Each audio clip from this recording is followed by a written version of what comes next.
আসসালামু আলাইকুম।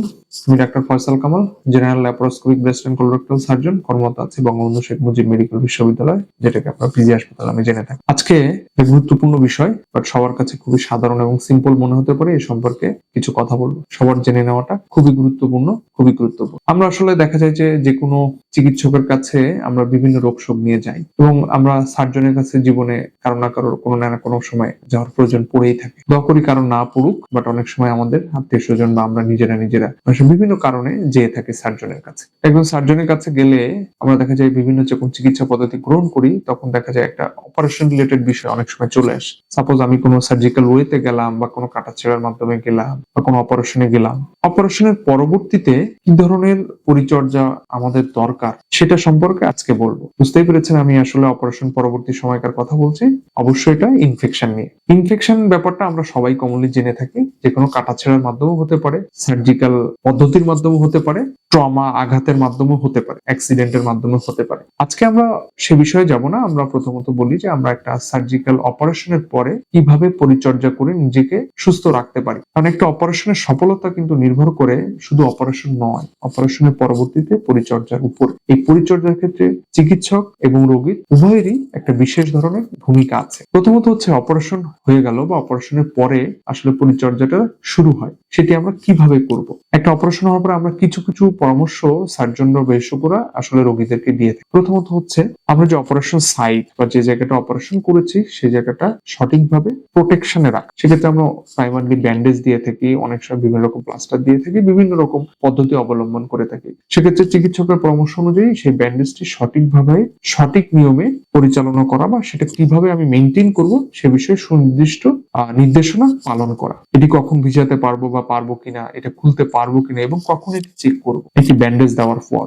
সেকেন্ডলি আসা যাক অপারেশনের পরবর্তীতে আমাদের খাদ্যাভ্যাস। আসলে আমরা যত দ্রুত যে কোনো অপারেশন পরে খাদ্যাভ্যাসে চলে যেতে পারি স্বাভাবিক খাবারে, ততই ভালো। আমরা প্রোটিন জাতীয় খাবার গ্রহণ করি, ভিটামিন জাতীয় খাবার গ্রহণ করি, বিভিন্ন রকম সাপ্লিমেন্ট ব্যবহার করি। এটা হচ্ছে একটা উন্ড হিলিং কে দ্রুততর করে বা স্বাভাবিক করতে সাহায্য করে।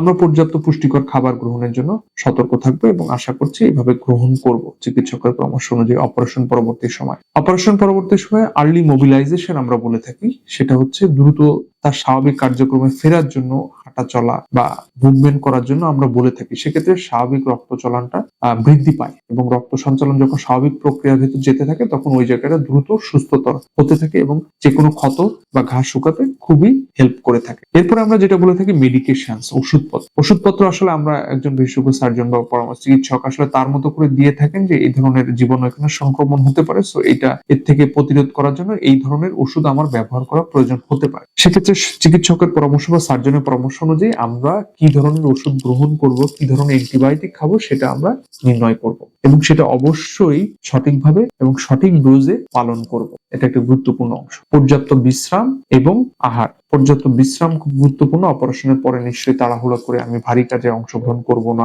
বা আমার নিয়মিত অ্যাক্টিভিটিস যেটা আগে করতাম সেটা অবশ্যই কিছুদিনের জন্য আমরা পোস্টপোন করব। এরপরে চিকিৎসকের পরামর্শ যখন হবে, তখন আমি যখন সুস্থ বোধ করবো তখন আমার স্বাভাবিক কার্যক্রমে যেতে পারবো। কোনো যারা এক্সারসাইজ করে, ব্যায়াম করে, তাদের ক্ষেত্রে সেটা আমরা বলবো কয়েকদিন অ্যাভয়েড করতে বা ওয়েট করতে। এরপরে আসলে আমরা একটা সার্জারি বা অপারেশনের পরে অনেকেই মানসিক অবসাদে ভুগে থাকে, মানসিকভাবে অনেক ডিপ্রেসড হয়ে পড়েন, ফ্রাস্ট্রেটেড হয়ে পড়েন। অনেক ধরনের সার্জারির ক্ষেত্রে এটা হয়ে থাকে। সেক্ষেত্রে অবশ্যই পরিবারের সদস্যদের সাথে সময় ব্যয় করে আমরা এটা নির্ধারণ করব আসলে মানসিকভাবে কতটা চাঙ্গা থাকা যায়। এটা মানসিক চাঙ্গা থাকার কারণে আমাদের শরীরে একটা হরমোনজনিত ব্যালেন্স তৈরি হয়, যার কারণে আমাদের যে কোনো ঘা ক্ষত শুকাতে সাহায্য করে বা উপকার করে। পর্যাপ্ত পানি পান করা, পর্যাপ্ত পুষ্টিকর খাবার গ্রহণ করা।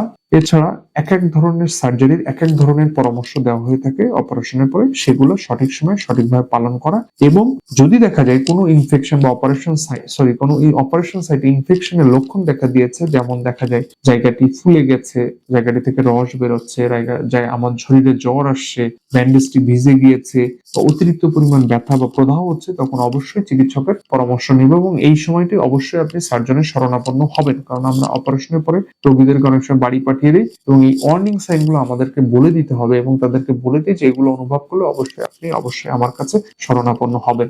এবং অবশ্যই আমরা সুনির্দিষ্টভাবে যখন একজন চিকিৎসক বা সার্জন বলে দিবেন কবে আমি আমার সেলাইটি কাটবো, তখন সেভাবে আপনি আপনার পরামর্শ অনুযায়ী সেটা রিমুভ করবেন। এবং যে কোনো ড্রেসিং অপারেশনের পরে আমরা কমনলি বলে থাকি বা করে থাকি অবশ্যই সেটা স্টেরাইল টেকনিক হতে হবে, জীবাণুমুক্ত পদ্ধতিতে হতে হবে। কারণ জীবাণু সংক্রমণ অপারেশনের পরবর্তীতে হতে পারে এবং সেটা অপারেশন থিয়েটার থেকে না, বরং অপারেশনের পরবর্তীতে সেটা ওয়ার্ড থেকে বা বাসা থেকে বা হসপিটাল থেকে না হয়ে পরিবারের আত্মীয় স্বজনের মাধ্যমে ইনফেকশনের সংক্রমণ হতে পারে। সেই বিষয়ে আমাদের যথেষ্ট সতর্ক থাকতে হবে এবং চিকিৎসকের পরামর্শ মেনে চলতে হবে, সার্জনের পরামর্শ মেনে চলতে হবে এবং সঠিকভাবে নিজেকে পরিচর্যা করতে হবে অপারেশনের পরে। তো ধন্যবাদ সবাইকে, আশা করছি সবাই বুঝতে পেরেছেন। আর কোনো কোশ্চেন থাকলে আমাদেরকে কমেন্ট সেকশনে জানাবেন। ভালো থাকবেন, সুস্থ থাকবেন। আসসালাম।